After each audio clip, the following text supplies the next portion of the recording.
Hey, when staying in Annapolis, it's your American duty to visit the United States Naval Academy.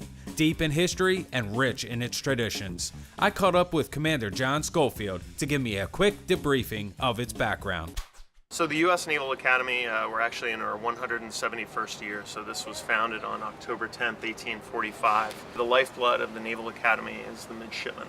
Every year we bring in about 1,100 new men and women from all across the country. This past year we had a midshipman from every congressional district across the country. Now that's a true melting pot of men and women who will go forward and be difference makers for the United States of America. We have 33 Division I athletic sports. That's number 3 in the country. So if you look at it, we only have a student body of about 4,400. That means that about 42% of our women are playing Division I sports. A little under 40% of our men are playing Division I sports. Now that's exposing you to a level of competition that you're not going to get anywhere in the country. Hey, I understand your time's short. Thanks for speaking with us, and No thank problem. you for everything you do for us. Thank you, sir. Thank you very much.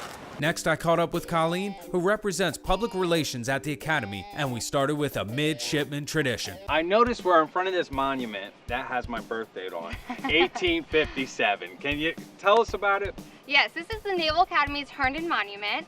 It's a 21-foot granite monument, and this is really significant for the plebes, our freshman students. At the end of their plebe year, the upperclassmen grease this in 50 pounds of vegetable shortening. I can still feel the grease Yeah, on it. there might be some left over. Basically, they have to climb the monument. They have their plebe cover, a Dixie Cup hat, at the very top. They have to take that off, and then they have to get the midshipman cover on top of it. But once they get that midshipman cover on it, it signifies the end of their plebe year. So then Colleen and I went to Bancroft Hall, where the entire brigade of 4,400 midshipmen sleep and eat. Named after U.S. Secretary of Navy George Bancroft, it's considered the largest dormitory in the world. Let's go in and see what a typical midshipman's room looks like. So this is where the guys stay. So this is where the guys stay, and the girls. This is an example of a midshipman dorm room. There's 2, 3, 4 people dorm rooms. As you can see, this is where their uniforms have to be laid out. They do have an inspection in the room, so they have to make sure it stays tidy. And you can really sense the importance of academics just in how the room is laid out, with the desks and the computers and so forth. Academics is definitely a main focus here, but so is military training, and so is the moral development of the midshipmen as well. We talked some more about the midshipman life, and then we went to a special place on the Academy grounds. Colleen, where are we at now? So this is a very sacred place of the Naval Academy. This is Memorial Hall. This is where we have the names of all of the fallen midshipmen throughout the years. This is where they went above and beyond the call of duty. We honor them here.